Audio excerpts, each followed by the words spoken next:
Hello, game drivers. Today we're going to go through one of the original games that we had called Battlezone, and it's a very attractive game.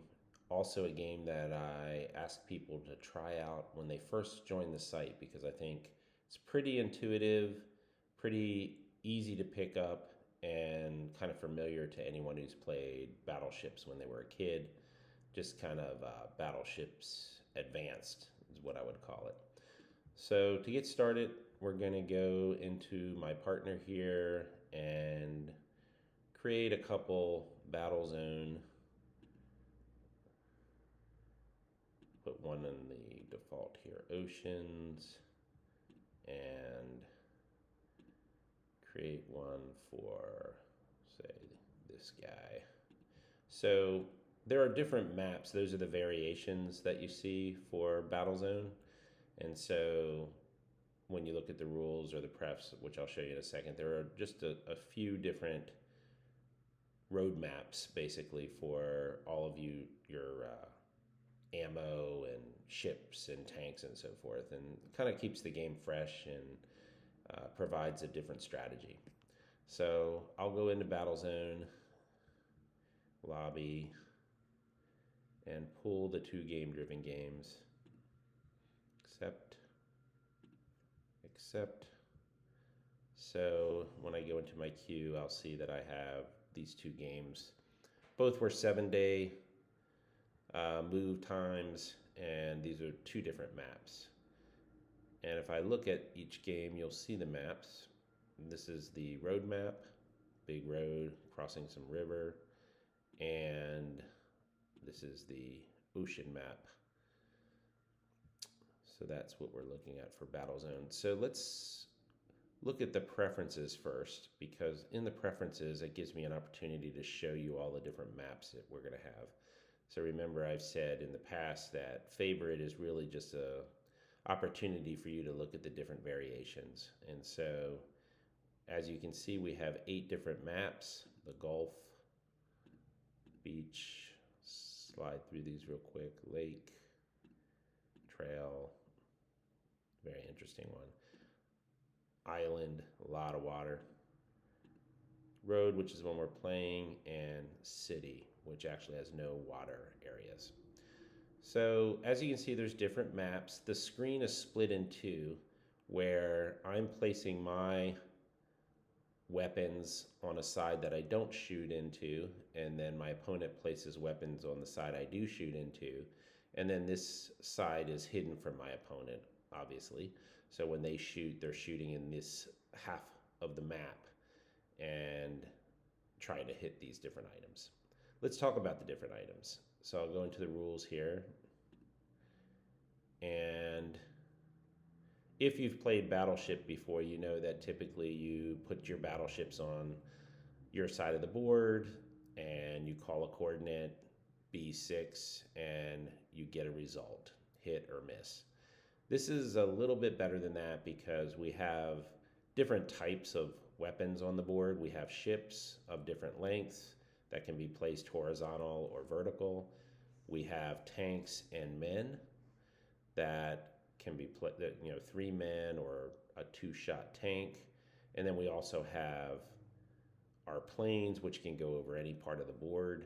And then we have what we call the ammo dump. Ammo dump can go anywhere on the board except out of bounds. And this particular map doesn't have any out of bounds, but some of the maps do, and I'll show you that in a sec. But so you have 4 different types of weapons: boats, tanks, 5 different types: boats, tanks, uh, army men, a jet, and then an ammo dump. And as you can see, these are different sizes, different lengths, different, and they each require a different number of hits in order to kill them off. So you have boats that range from 2 shots to 4 shots, 2, 3, and 4 shots. And then you have men who are always 3 shots, tanks that are 2 shots, jets, which are 4 shots in a square, and ammos, which are 4 shots in a square.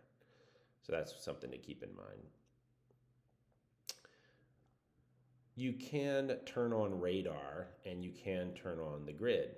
So the grid is kind of nice because it shows you exactly where each square is and what it covers, land, sea, or out of bounds. And we show you this because you see on this road map, which is one of the ones that we're playing, there are little spots in brown where you would not be able to place men or tanks or ammo, but you can fly a jet over top of anything.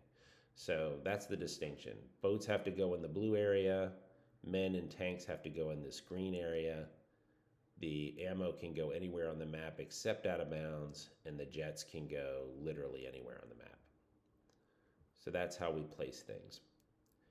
And each weapon you have is worth exactly how many shots it takes to kill it. So the jets are worth 4 points, ammo is worth 4 points.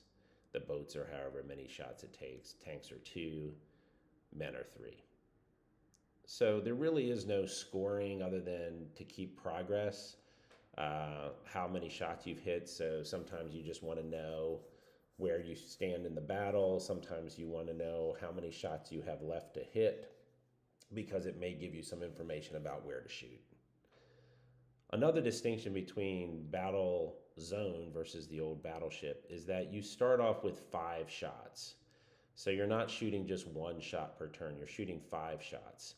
And so 5 shots gives you a chance to kind of scatter around, and you're going to get some information as we play it. I'll show you that. And the only time you won't get 5 shots is if your opponent has killed off your armory. So in some of the configurations, some of the options here, there are 2 armories. Most of them only have 1 armory. But if your opponent kills your armory off, you get knocked down to 4 shots per turn. So there is some advantage to killing someone's armory. And in the case where there's 2 armories, you'd go down to 3 shots after both of them are destroyed. So that's how that goes. And here we show exactly the different names of the battleship, the cruiser, the destroyer, 4, 3, 2 shots. Platoon is 3 shots, tank 2, and jets and ammo 4, as I said. The only variations to this game are what map you choose to start the game.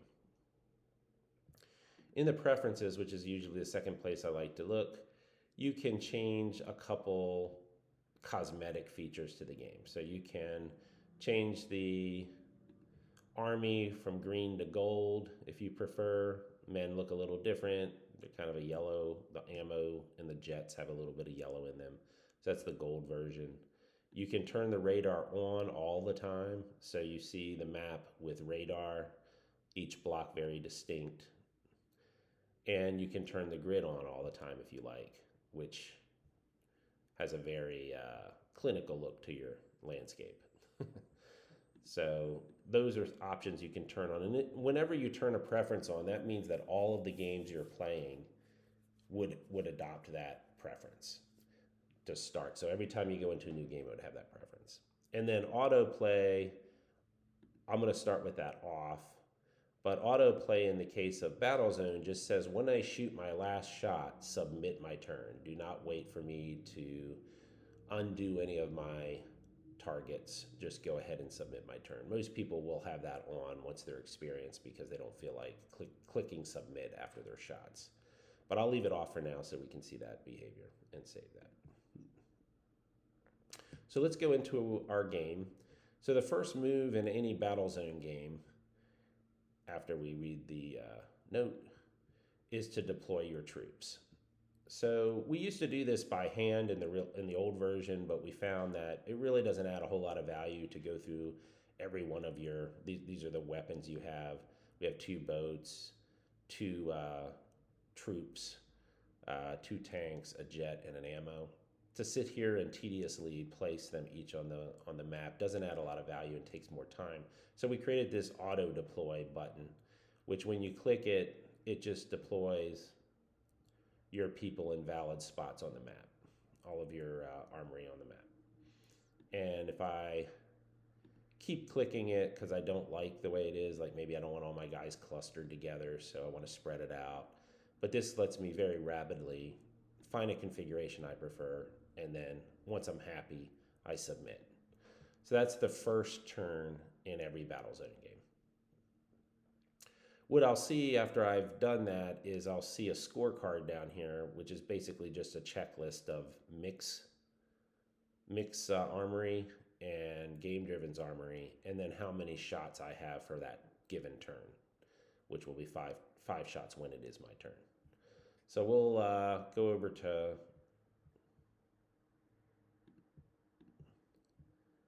game driven's desktop, look at the Battlezone. Remember, I just made a move in this one. So we'll go over to hers and deploy. She'll deploy. And of course, I'm cheating because I know exactly where her ships are. And then submit that. And so now she has that. So we each have deployed. So now it's our second turn. And on our second turn, then we're going to proceed to, so I have to get to the road again. Okay, so we're gonna have to start taking our shots. So you'll see that the scorekeeper down here has 5 bullets in the chamber, and now I can just click anywhere on this map and try to hit something. And then because I'm not in autoplay, I have to click submit. Until I hit click submit, I can turn off recover these bullets and just keep moving my targets around. And that's actually true in autoplay too, up until the 5th bullet. Once you put the 5th bullet down, it's going to submit. But for right now, I'm in a mode where I can just keep clicking until I'm happy and then click submit. And so I got 1 hit, 4 misses. And we know that happened to hit this little guy here. So when she goes back and refreshes this game, she's going to see, whoops, one of my guys got hit. These are the 4 shots that person took, and now it's my turn to shoot my 5 shots. We haven't wiped out any people, entire weapons yet, so this scorecard remains clean. But it does show over here that I only have 24 of 25 targets left to hit. So it does keep a score and gives me 1 point, just so I know that I've hit some targets. So her turn, she'll take a bunch of shots and submit. And she had 2 hits, so now she's up 2-1. Shows she has 23 of 25 targets hit. And we'll have to go back here. So I'll go back to my queue, bring up the road game again. All right, so I see the score. I see she's hit one of my tanks, one of my boats, and it's my turn. So now I'm going to try to guess, because this still shows that was my last hit. I can kind of build around that because I don't know exactly what direction things are. Just to prove a point, I am going to hit her entire troops. But I'm going to say I would probably do something like that and take my 5 shots in a cluster around that hit because I don't know where exactly it is. And now, see, I don't know her map, but I know that I hit something that's 3. It's on land, so that's probably the troops. And sure enough, her troops has been X'd out, so now I know that. And then I know this is into something else. So she'll go back to her, and she will take her shots, again guessing around the shots I have. If you try to click a 6th target, you get this little pop-up. So I'll submit. Let's talk about the controls you have here inside the game room. We always have these little appliance helpers. So in the case of Battlezone, we have a little instruction pop up here, tells you a little bit about your turns, just in case you needed a reference. Then we have the in-game radar that I can toggle on and off.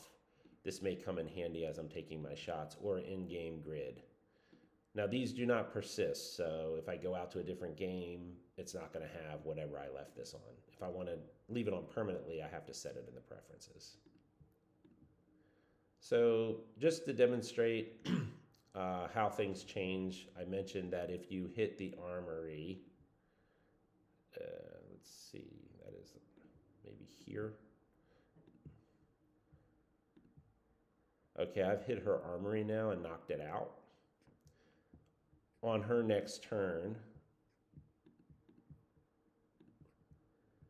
she is now down to 4 targets because I knocked that out.